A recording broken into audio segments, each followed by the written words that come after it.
The Zimbabwe Electoral Commission (ZEC) is set to conduct extensive research on technological advances in election management as a way of improving electoral efficiency.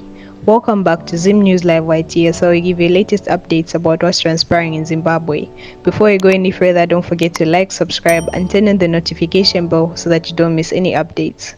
ZEC Chairperson Justice Priscilla Chigumba says one of the key priority areas that the electoral body will focus on is the use of technology in elections as the Commission moves to improve the electoral process. She also spoke on the Diaspora vote. There has always been issues surrounding Diaspora vote, and so we will also be conducting research on that to see how other countries do it. Some countries in SADC have introduced a partial Diaspora vote for the presidential election only. There is need to change the law if Parliament is serious about implementing Diaspora vote, explained Chigumba. This is today's news about the ZEC chairperson announcing research on the Diaspora vote and technological advances. Let us know what you think in the comment section down below, and don't forget to like, subscribe, and turn on the notification bell so that you don't miss any updates.